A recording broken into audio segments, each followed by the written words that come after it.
Hello दोस्तों, फिर से हाजिर हूँ आपके समक्ष कहानी का अगला भाग लेकर। पिछली कहानी में आपने सुना कि श्री शुकदेव मुनि जी से कैसे सन्यासियों ने अमर कथा सुनने का अनुरोध किया। इसी के साथ ही स्वामी शुकदेव जी ने सन्यासियों को पिस्सू घाटी कथा, शेषनाग पर्वत कथा और हथियारा तालाब कथा सुनाई। इन तीनों कथाओं को आज मैं इस वीडियो में आपके समक्ष प्रस्तुत करने जा रहा हूँ। उम्मीद करता हूँ कि आपको ये कहानी बहुत पसंद आएगी। तो कहानी को विस्तार से शुरू करते हैं। अमर शक्ति शुकदेव मुनि जी ने कहा कि भगवान सदाशिव इस पिस्सू घाटी के नज़दीक उच्च शिखर पर तप कर रहे थे। देवी देवता तो उनके दर्शनों के लिए आते ही रहते थे, लेकिन इस बार राक्षस भी महादेव के दर्शन करने की इच्छा लेकर देवताओं के हमरा उच्च शिखर की ओर चल पड़े। कुछ रास्ता तो दोनों ने शांत भाव से तय किया, लेकिन उच्च शिखर की ओर जाने से पहले ही राक्षसों की नीयत खराब हो गई। उन्होंने क्रोध में आकर देवताओं से कहा, देवताओं, शिखर पर पहले हम चढ़ेंगे। अरे पापी राक्षसों, सबसे पहले हम लोग शिखर पर चढ़ेंगे। राक्षसों की ललकार सुनकर देवता भी शांत न रह सके। उन्होंने भी राक्षसों को ललकारा। दोनों पक्षों में वाद विवाद बढ़ जाने के कारण राक्षसों और देवताओं में युद्ध होने लगा। राक्षसों की गिनती ज़्यादा थी, इसी कारण देवता हारने लगे। ऐसी हालत में देवताओं ने मन ही मन में भोले शंकर की आराधना की। भगवान सदाशिव की कृपा से देवताओं में एक नई शक्ति पैदा हो गई। क्रोध की प्रचंडता के कारण उन्होंने राक्षसों को मारकर उनकी हड्डियां निकाल लीं।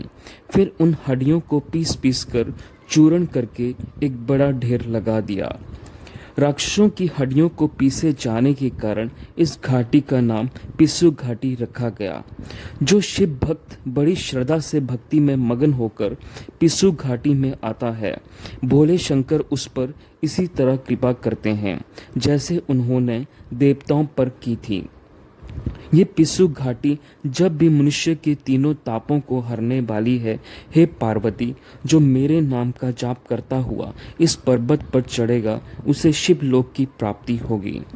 मनुष्य को इस घाटी में शेषनाग की पूजा करनी चाहिए और भगवान अमरेश्वर को मन में बसाकर आगे बढ़ना चाहिए। आगे सुनते हैं शेषनाग पर्वत कथा। हे पार्वती, बहुत समय पहले इस पर्वत पर एक महाबली राक्षस रहा करता था। उसका रूप पवन के समान था। पवनाकार होने की वजह से वह देवताओं को दुखी करता था। उसमें महाशक्ति होने के कारण देवता भी उसका कुछ न बिगाड़ सके। वह सभी देवता एकत्र होकर भगवान सदाशिव के पास गए। उन्होंने देवताओं को कहा कि मैंने इस राक्षस को लंबी आयु का वरदान दिया है, इसलिए आप सब देवता भगवान विष्णु के पास जाओ। जब हरि के पास गए तो उन्होंने देवताओं को कहा कि हे देवताओं, आप अपने अपने लोकों में शांत होकर निवास करो। मैं जल्दी ही इस पवन राक्षस को खत्म कर दूंगा। देवता वापस लौट गए।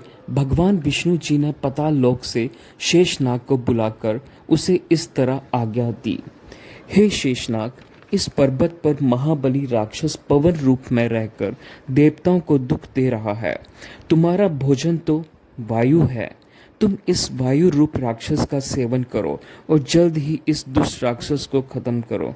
भगवान विष्णु जी की आज्ञा पाकर शेषनाग ने वायु रूपी राक्षस को अपने सहस्त्र मुखों द्वारा थोड़ी ही देर में हजम कर लिया। इस तरह विष्णु जी ने महाबली भयंकर राक्षस को खत्म किया, जिसका कारण शेषनाग को बनाया गया। इसलिए इसे शेषनाग पर्वत कहा जाता है। हे पार्वती, अब मैं तुम्हें हथियारा तालाब की कथा सुनाता हूँ। हे देवी, इस तालाब के नज़दीक इंद्र देवता और सदाशिव ने राक्षसों का कत्ल किया था।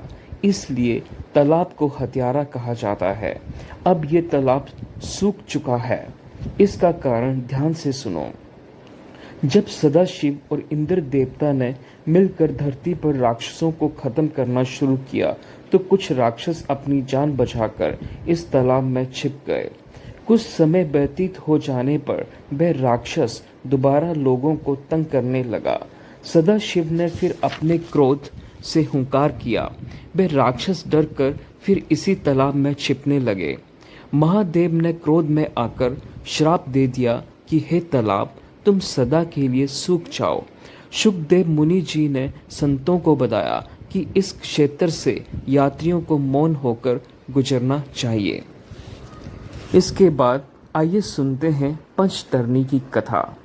हे पार्वती, प्राचीन काल की बात है। एक बार भगवान सदाशिव अपने नाच में मगन थे। नाचते नाचते उनकी जटा की गांठ ढीली पड़ गई। जटा ढीली हो जाने से उसमें से गंगा जी की 5 धाराएं बहने लगी। ये वही पंचतरणी गंगा है। पंचतरणी महापापों का विनाश करने वाली है। जो मनुष्य इसमें स्नान करता है उसको वही फल मिलता है जो प्रयाग में या नैमिषारण्य में करने से मिलता है। यात्रियों को चाहिए कि इसमें स्नान के बाद ऊंचे शिखर वाले पहाड़ पर चढ़कर डमारम देव के दर्शन करें। इसी के साथ हम दूसरी कहानी सुनते हैं जिसका नाम है डमारम देवता की कथा। हे पार्वती, पूर्व काल में भगवान सदाशिव महाबली स्वामी कार्तिकेय के साथ जरूरी विचार विमर्श कर रहे थे। उन्होंने डमारम नाम के गण को आदेश दिया कि जब संध्या काल होने लगे तो मुझे याद दिला देना। दोनों पिता और पुत्र बातचीत में मसरूफ थे। संध्या काल व्यतीत हो गया। डमारम नाम के गण को नींद ने संध्या से पहले ही घेर लिया था। संध्या का समय बीत जाने पर जब महादेव को अपने नृत्य का ध्यान आया तो वह डमारम गण की भूल पर क्रोध में आ गए। उन्होंने गण को बुलाकर श्राप दिया कि तुम शिला रूप हो जाओ। गण ने कई प्रकार से माफी मांगी।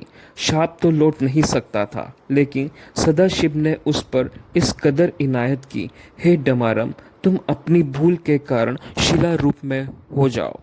ये तुम्हारी भयंकर भूल का अंजाम है, लेकिन तुम्हारे शिला रूप रहने तक जो भी मनुष्य अमरनाथ यात्रा के लिए आएगा वह तेरी भी आराधना करेगा।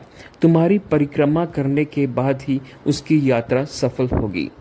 भगवान सदाशिव की वाणी सुनते हुए डमारम गण ने शिला का रूप धारण कर लिया। यात्री को चाहिए कि श्रावण के महीने में श्रावणी के रोज डमारम देवता के दर्शन करे। इसी के साथ ही मेरी आज की कहानी समाप्त होती है। उम्मीद करता हूँ कि आपको मेरी ये कहानी पसंद आई होगी। अगर आपको मेरी ये कहानी पसंद आती है तो कृपया मेरे चैनल को सब्सक्राइब करें और वीडियो को ज़्यादा से ज़्यादा शेयर करें। इसके साथ ही बेल आइकन प्रेस करना ना भूलिएगा। धन्यवाद दोस्तों।